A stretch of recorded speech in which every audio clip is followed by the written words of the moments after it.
সুপ্রিয় দর্শক, আসসালামু আলাইকুম। আপনাদের সবাইকে স্বাগত জানাচ্ছি এখনকার আলোচনায়। ইসরায়েল থেকে আমেরিকা ২৭টি রিফুয়েলিং ট্যাঙ্কার বিমান প্রত্যাহার করেছে। প্রশ্ন হচ্ছে, কেন এই রিফুয়েলিং ট্যাঙ্কার বিমান প্রত্যাহার করা হচ্ছে? এর ভেতর দিয়ে কি ইসরায়েল এবং আমেরিকা তথা নেতানিয়াহু এবং ট্রাম্পের মধ্যকার দূরত্ব বা ফাটল ক্রমেই অনেক বড় হয়ে উঠছে, স্পষ্ট হয়ে উঠছে? এটাই কি পরিষ্কার হয়, নাকি এর পেছনে আরো অন্য কোনো কারণ আছে? এপাশে শোনা যাচ্ছে ইসরায়েলের আসন্ন নির্বাচনে ট্রাম্প প্রশাসন নেতানিয়াহুর পক্ষ ত্যাগ করতে পারে। তাহলে কাকে সমর্থন দেবে এবং তারা মধ্যপ্রাচ্যে কি ধরনের ভূমিকা রাখবে? এছাড়া এই যে নেতানিয়াহু ট্রাম্পের ভেতরে মত পার্থক্য ক্রমেই স্পষ্ট হচ্ছে, আসলে এর শেষ পরিণতি কোথায় গিয়ে থামবে এবং মধ্যপ্রাচ্যের ভূ রাজনীতিতে এবং কৌশলগত অবস্থানে আসলে কি ধরনের পরিবর্তন আসবে? সুপ্রিয় দর্শক, এই বিষয়গুলো নিয়ে এখন আমি বিস্তারিত আলোচনা করার চেষ্টা করব। আশা করি আপনারা শেষ পর্যন্ত সঙ্গে থাকবেন। আর ভিডিও ভালো লাগলে লাইক, কমেন্ট, শেয়ার করবেন এবং চ্যানেলটি সাবস্ক্রাইব করে সাথেই থাকবেন। দর্শক, চলুন বিস্তারিত আলোচনায় চলে যাই। আন্তর্জাতিক বিভিন্ন গণমাধ্যমে খবর বেরিয়েছে, মার্কিন প্রশাসন ইসরায়েল থেকে ২৭টি ট্যাঙ্কার বিমান প্রত্যাহার করে নিয়েছে। এই যে ২৭টি ট্যাঙ্কার বিমান, যেগুলো যুদ্ধের সময় ব্যবহার করা হয়েছে ইরানের বিরুদ্ধে, যে সমস্ত যুদ্ধ বিমান ইরানের বিরুদ্ধে হামলা চালাতে গেছে, তাদেরকে জ্বালানি সরবরাহ করার জন্য এই সমস্ত ট্যাঙ্কার বিমান ছিল, তাদেরকে ফিরিয়ে নিয়ে যাওয়া হচ্ছে। তার মানে কি, ডোনাল্ড ট্রাম্প তাহলে মধ্যপ্রাচ্যের এই যুদ্ধ, ইরানের সাথে যে যুদ্ধ চলছিল, তার আপাতত মোটামুটি অবসান ঘটাতে চান। ব্যাপারটা তো তাই মনে হয়, কিন্তু নেতানিয়াহু তো তা চাইছেন না। নেতানিয়াহু এখনো চাইছেন যে ইরানের বিরুদ্ধে যুদ্ধ করতে হবে, লেবাননের হিজবুল্লাহকে ধ্বংস করে দিতে হবে। শুধু তাই না, ইয়েমেনের হুতিদেরকে ধ্বংস করার জন্য সোমালিল্যান্ডে সেনা মোতায়েন করেছে। তাহলে আসলে কি হতে যাচ্ছে? নেতানিয়াহু একটা চাইছেন আর ডোনাল্ড ট্রাম্প বিমান প্রত্যাহার করছেন। তাহলে ডোনাল্ড ট্রাম্প নেতানিয়াহুর কথা কি শুনছেন না? নেতানিয়াহুর কথা যদি তিনি না শোনেন, তাহলে ট্রাম্পের পরিণতি বা কি হবে সেটাও তো ভাববার বিষয়। কেন কথা বলছি?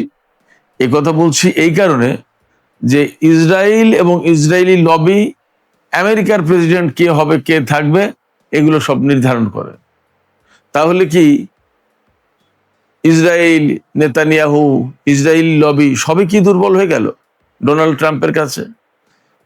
এপাশে নিউ ইয়র্কের মেয়র মামদানি, তার সমর্থিত ডেমোক্র্যাট প্রার্থীরাই কিন্তু পাশ করেছেন প্রাইমারিতে। তার মানে তারা সামনের নির্বাচনে প্রতিদ্বন্দ্বিতা করবে। যে মিড টার্ম নির্বাচন আসছে, মিড টার্ম ইলেকশন, এই মিড টার্ম ইলেকশনে ডেমোক্র্যাট দল থেকে প্রতিদ্বন্দ্বিতা করবে রিপাবলিকানদের এগেনস্টে। তার আগে প্রাইমারি হতে হয়, অর্থাৎ দলের ভিতরে কোন প্রার্থিতা পাবে সেটা নির্বাচনের মাধ্যমে ঠিক হয়। এই জায়গায় ডেমোক্র্যাট দলের যারা এই প্রার্থিতা পেয়েছে, তার মানে সামনের নির্বাচনে প্রতিদ্বন্দ্বিতা করবেন, তারা সবাই নিউ ইয়র্কের মামদানি সমর্থিত। আর মামদানি হচ্ছে ইসরায়েল বিরোধী, ইহুদিবাদ বিরোধী। তাহলে আমেরিকার রাজনীতিতেও কি বড় রকমের পরিবর্তন আসছে? আমরা তো এর আগের থেকেই শুনছি যে আমেরিকার প্রায় 60% মানুষ ইসরায়েল বিরোধী, ইহুদি বিরোধী। তাহলে আমেরিকার রাজনীতিতে কি ধীরে ধীরে ধীরে ধীরে ইসরায়েলি লবি, ইসরায়েলি শক্তি, ইসরায়েলি প্রভাব এগুলো দুর্বল হচ্ছে, খর্ব হচ্ছে? আমরা এই সমস্ত বিষয় নিয়ে চলুন আরো বিস্তারিত কথা বলি। আমরা প্রথমে চলুন আলোচনা করি নেতানিয়াহু এবং ট্রাম্পের মতবিরোধটা কোথায় কোথায়, অর্থাৎ কোথায় কোথায় দুইজন দুই রকমের দৃষ্টিভঙ্গি পোষণ করেন। আমরা একেবারে আদ্যপান্ত আলোচনার চেষ্টা করি। যদি শুরু থেকেই বলি যে ট্রাম্প এবং নেতানিয়াহুর দূরত্ব কেন, তাহলে বলা যাবে ট্রাম্প চাইছেন যেগুলো, সেটা হচ্ছে এই ইরান যুদ্ধ দ্রুত শেষ করতে হবে, ইরানের পরমাণু সক্ষমতা সীমিত করতে হবে, একেবারে ধ্বংস করে দিতে হবে। আবার কোনো কথা নেই, ট্রাম্প কিন্তু কয়েকদিন আগে বলেছেন যে আরো 10টা দেশে যদি পরমাণু এনরিচ করার, অর্থাৎ ইউরেনিয়াম এনরিচ করার অধিকার থাকে, তো ইরান কেন পারবে না? তিনি আরো বলেছেন যে সবার যদি ক্ষেপণাস্ত্র শক্তি থাকতে পারে, তো ইরানে থাকবে না কেন? তার মানে যে কথা এতদিন ইরান বলছিল সেই কথা ডোনাল্ড ট্রাম্প সাপোর্ট করছেন, সেই কথা ডোনাল্ড ট্রাম্প বলছেন। কার মোকাবেলায়? ইসরায়েলের মোকাবেলায়, নেতানিয়াহুর মোকাবেলায়।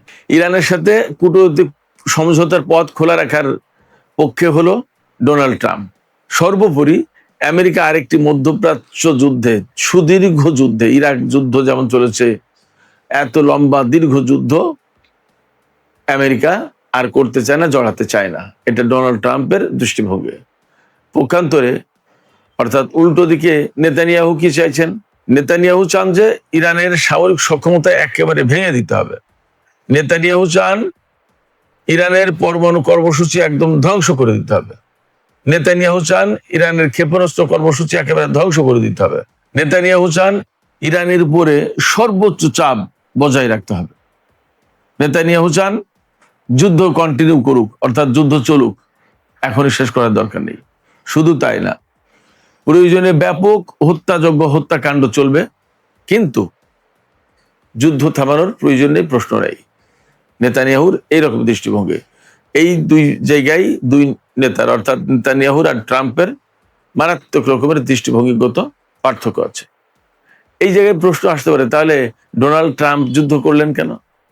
ডোনাল্ড ট্রাম্প যুদ্ধ করেছেন অনেকগুলো কারণে, আমি অনেক ভিডিওতে বলেছি। তার ভেতরে এপিস্টিন ফাইল একটা, তার ভেতরে ডোনাল্ড ট্রাম্পের লোভ কাজ করে থাকতে পারবে যে ইরানের সম্পদ নিজেদের করতলগত হবে, হস্তগত হবে, ভেনিজুয়েলার মতো। এরপরে তাকে দেখানো হয়েছিল যে তিনি হবেন গ্রেট কিং, যিনি শেষ জামানার একজন খারাপ শাসককে হত্যা করবেন। নেতানিয়াহু তাকে এইভাবে বুঝিয়েছিলেন। এছাড়া নেতানিয়াহুর বা ইসরায়েলি লবির ব্যাপক চাপ ছিল ডোনাল্ড ট্রাম্পের উপরে, কিন্তু ডোনাল্ড ট্রাম্প দীর্ঘকালীন যুদ্ধে জড়াতে চাননি। এটা আমরা যুদ্ধের শুরু থেকেই দেখতে পাচ্ছি। যুদ্ধ শুরু 7-8 দিন 10 দিন পরে গিয়েই তিনি চুক্তি করে দৌড়াদৌড়ি চাপাচাপি শুরু করেছেন। নেতানিয়াহু এবং ডোনাল্ড ট্রাম্পের ভেতরে আরেকটা বড় পার্থক্য, যুদ্ধবিরতি নিয়ে দুইজনের দুই রকম অবস্থান। ডোনাল্ড ট্রাম্প চাইছিলেন যে যুদ্ধবিরতি দ্রুতই হয়ে যাক, আর নেতানিয়াহু চেয়েছেন না, এই যুদ্ধ যতদিন প্রয়োজন ততদিন করতে হবে। অথচ বাস্তব কথা হচ্ছে, এই যুদ্ধ করতে গিয়ে নেতানিয়াহুর বা ইসরায়েলের যতটা আর্থিক সংকট তৈরি হচ্ছিল, তার চেয়ে অনেক বেশি আর্থিক সংকট তৈরি হচ্ছিল আমেরিকার। কারণ নেতানিয়াহুকে বা ইসরায়েলকে অস্ত্র সরবরাহ করে প্রধানত আমেরিকা, আর আমেরিকা নিজের যুদ্ধের জন্য তো করতে হচ্ছে। আর ইরান সবচেয়ে বেশি হামলা করছিল ইসরায়েলের উপরে, তাও এবং ইসরায়েলি অবস্থানে। তাহলে সেগুলো আবার ঠেকানোর প্রশ্ন ছিল। তা এগুলো ঠেকানোর জন্য আমেরিকা কিন্তু তার থার্ড পেট্রিয়ট ইন্টারসেপ্টর সব শেষ করে ফেলছিল। এই যে পরিস্থিতি ক্রমেই খারাপের দিকে যাচ্ছিল, মার্কিন ভান্ডারের অস্ত্র শূন্য হয়ে আসছিল, এ নিয়ে ইসরায়েলের কোনো মাথা ব্যথা নেই। এ নিয়ে কিন্তু মাথা ব্যথা ছিল আমেরিকার। কারণ এই অস্ত্র ভান্ডার শূন্য হয়ে গেলে তখন যদি কোনো কারণে রাশিয়া এবং চীনের সাথে যুদ্ধের প্রশ্ন আসতো, বা তারা যদি যুদ্ধে জড়িয়ে পড়তো, তাহলে এই বৃহৎ শক্তির মতো শক্তি যদি যুদ্ধে জড়িয়ে পড়তো, তাহলে আমেরিকাকে কিন্তু একেবারে রাতারাতি পরাজয় বরণ করতে তো কোনো উপায় ছিল না। এবং ডোনাল্ড ট্রাম্প তো বলেছেন যে এই যুদ্ধে তুরস্ক, রাশিয়া এবং চীন জড়িয়ে পড়তে চেয়েছিল, তার কারণে তারা জড়াতে পারেনি বা তিনি থামিয়েছেন। এখানে একটা কথা আমি বলে রাখি, যদি রাশিয়া এবং চীনের চাপের মুখে ডোনাল্ড ট্রাম্প এই যুদ্ধ থামিয়ে থাকেন, অর্থাৎ তিনি যদি রাশিয়া এবং চীনকে বলে থাকেন যে আপনাদের যুদ্ধে জড়ানোর দরকার নেই, আমি যুদ্ধের অবসান ঘটাচ্ছি, যদি তাই হয়, তাহলে ইরান যা যা দাবি করছে ঠিক তাই পূরণ করেই আমেরিকাকে এখান থেকে গুটিয়ে নিতে হবে। সেক্ষেত্রে মধ্যপ্রাচ্য থেকে মার্কিন সামরিক ঘাঁটি সরিয়ে নেওয়া অবধারিত হয়ে যাবে, অপরিহার্য। এটা মাস্ট, ডোনাল্ড ট্রাম্পকে হয়তো করতেই হবে। আমরা আরো কিছুদিন গেলে বুঝতে পারবো যে আসলে কি হয়েছে, কি হচ্ছে। চীন এবং রাশিয়াকে যদি ম্যানেজ করে এই যুদ্ধ বন্ধ করে থাকেন ডোনাল্ড ট্রাম্প, তাহলে ডোনাল্ড ট্রাম্পের এখানে কোনো চালাকির কোনো সুযোগ থাকবে না। পুতিন কিন্তু গতকালকে বলেছেন রাশিয়া হচ্ছে পরমাণু অস্ত্রের মাস্টার। পরমাণু অস্ত্র কিভাবে বানাতে হয়, ব্যবহার করতে হয়, আর কিভাবে কি করতে হয় সবচেয়ে বেশি ভালো জানে রাশিয়া। এই কথা কিন্তু পুতিন বলেছেন।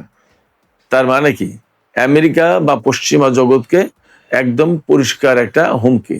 ওই যে যুদ্ধবিরতির ব্যাপারে যে ডোনাল্ড ট্রাম্প এবং নেতানিয়াহুর মত পার্থক্য, ডোনাল্ড ট্রাম্প চান যুদ্ধবিরতি হোক, আর নেতানিয়াহু চান যতদিন প্রয়োজন ততদিন এই যুদ্ধ চালাতে হবে। তো যদি ব্যাপারটা তাই হয় তাহলে বোঝা যাচ্ছে, একদম পরিষ্কার হয়ে যাচ্ছে আমাদের সামনে, দুইজনার এক ছন্দে নেই, দুইজনার এক বিন্দুতে নেই, দুইজনের দুটি পথ দুদিকে চলে গেছে। গাজার যুদ্ধ নিয়েও কিন্তু নেতানিয়াহু এবং ট্রাম্পের ভেতরে মত পার্থক্য আছে।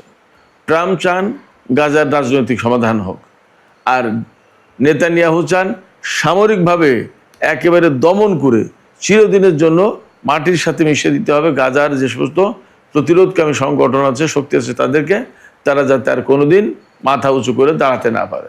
আরব দেশগুলোর সাথেও স্বাভাবিক সম্পর্ক চান ডোনাল্ড ট্রাম্প, কিন্তু নেতানিয়াহুর এখানে শর্ত সাপেক্ষে আরব দেশগুলোর সাথে সম্পর্ক চান। ডোনাল্ড ট্রাম্পের সবচেয়ে বড় স্বপ্ন সৌদি আরবের সাথে ইসরায়েলের সম্পর্ক প্রতিষ্ঠা করে দেয়া।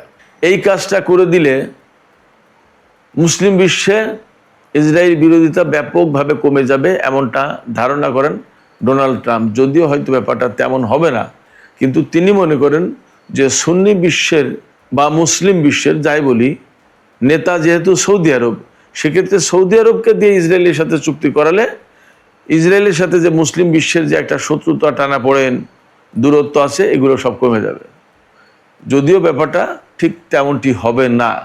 যেমন আমরা দেখতে পাচ্ছি বেশ কিছু আরব দেশ ইসরায়েলের সাথে সম্পর্ক করলেও পাকিস্তান, বাংলাদেশের মতো দেশ যারা অনেক অনেক দূরে, তারা কিন্তু ইসরায়েলের সাথে সম্পর্ক করেনি। এরকম পৃথিবীতে আরও বহু মুসলিম দেশ আছে যারা ইসরায়েলের সাথে সম্পর্ক করবে না, সম্পর্ক করার চিন্তাও করে না। সিরিয়া এবং লেবানন নিয়েও কিন্তু ইসরায়েল আর আমেরিকার মত পার্থক্য আছে, অর্থাৎ ট্রাম্প এবং নেতানিয়াহুর মধ্যে মত পার্থক্য আছে। ট্রাম্প চান যে লেবানন, সিরিয়া এর প্রত্যেকটা জায়গায় একটা স্থিতিশীলতা আসুক, রাজনৈতিক সমাধান হোক, কাউকে একেবারে নির্মূল করে দিয়ে না, মোটামুটি তারা থাকুক, একটা স্বাভাবিক সম্পর্ক আসুক। অর্থাৎ ডোনাল্ড ট্রাম্প কার্যত যা চাইছেন তা হচ্ছে যে এত বেশি যুদ্ধ না করে মানুষের সাথে কিভাবে সম্পর্ক করা যায়। কিন্তু নেতানিয়াহুর বক্তব্য হচ্ছে, তার একমাত্র কথা হচ্ছে লেবাননের হিজবুল্লাহ, হামাস, হুতি, অর্থাৎ এইরকম যত যা কিছু আছে, সিরিয়ার যে সমস্ত প্রতিরোধকামী সংগঠন, ইরাকে যে সমস্ত প্রতিরোধকামী সংগঠন, এই প্রত্যেককে নির্মূল করে দিতে হবে, কেউ যাতে মাথা উঁচু করতে না পারে। নেতানিয়াহুর দৃষ্টিভঙ্গি হচ্ছে এর প্রত্যেককে একেবারে চিরজীবনের মতো মিসমার করে দিতে হবে, ওরা যাতে আর মাথা উঁচু করে না দাঁড়াতে পারে। ডোনাল্ড ট্রাম্প ঠিক এই দৃষ্টিভঙ্গি পোষণ করেন না। যদিও রিপাবলিকান দলে অনেক যুদ্ধবাজ লোক আছে, যেমন টেড ক্রুজ, তারপরে লিন্ডসে গ্রাহাম, এইরকম অনেক নেতা আছে রিপাবলিকান দলে যারা যুদ্ধবাজ।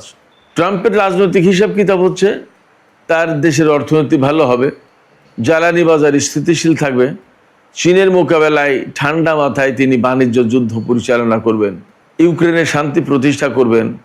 এগুলো হচ্ছে তার রাজনৈতিক হিসাব নিকাশ। কিন্তু নেতানিয়াহুর জন্য রাজনৈতিক হিসাব নিকাশ যেটা, সেটা হচ্ছে তার সামনে নিরাপত্তা ইস্যু প্রধান। অর্থাৎ ইসরায়েলকে কতটা বেশি নিরাপদ করতে পারলো সেটা হচ্ছে প্রশ্ন। ইসরায়েলকে নিরাপদ করতে গেলে কি করতে হবে? যত প্রতিরোধকামী সংগঠন আছে তাদের সবগুলোকে ধ্বংস করে দিতে হবে। ইরানের মতো শক্তিকে এমন অবস্থায় নিতে হবে যেখানে মাথায় উঁচু করতে পারবে না। প্রয়োজনে তাদের শাসক পরিবর্তন করে ফেলতে হবে, সরকার পরিবর্তন করে ফেলতে হবে, এবং সেই লক্ষ্যেই তো শুরু করেছিল। তার মানে ডোনাল্ড ট্রাম্প রাজনৈতিক এবং কূটনৈতিক দিক দিয়ে হাঁটতে চান, নেতানিয়াহু সেই দিকে যেতে দিতে চান না, পেছন থেকে টেনে ধরে। এই সমস্ত কারণে নেতানিয়াহুর সাথে ট্রাম্পের ব্যক্তিগত সম্পর্ক কিন্তু বেশ অবনতি হয়েছে, খারাপ হয়েছে। যেমন 2017 সালে যখন ডোনাল্ড ট্রাম্প ক্ষমতায় আসেন, 2020 সাল পর্যন্ত একেবারে বিরাট সম্পর্ক ছিল। এবার ক্ষমতায় এসেও কিন্তু সেই সম্পর্কের ধারাবাহিকতা বজায় ছিল, এবং সেই সম্পর্কের কারণে বা চাপের কারণে বা কৌশলের কারণে নেতানিয়াহুর ডোনাল্ড ট্রাম্প ইরানের বিরুদ্ধে যুদ্ধ করতে গিয়েছিল। কিন্তু যুদ্ধ করতে গিয়ে দেখে, আমি প্রায় মাঝে মাঝে বলি, টম অ্যান্ড জেরি একটা কার্টুন আছে, সেই কার্টুনের একটা সিরিজে আছে যে টম একটা শক্ত হাড়ের উপরে কামড় দিয়ে তার দাঁতগুলো সব একদম ঝরঝর করে ভেঙে গেল। ডোনাল্ড ট্রাম্প ইরানের বিরুদ্ধে যুদ্ধ করতে এসে এইরকম শক্ত হাড়ে কামড় দিয়ে নিজের দাঁত ভাঙার মতো অবস্থা হয়েছে, যার কারণে তিনি খুব দ্রুতই অল্প সময়ের ভিতরে বুঝতে পেরেছেন যে পরিস্থিতি কিন্তু খারাপ।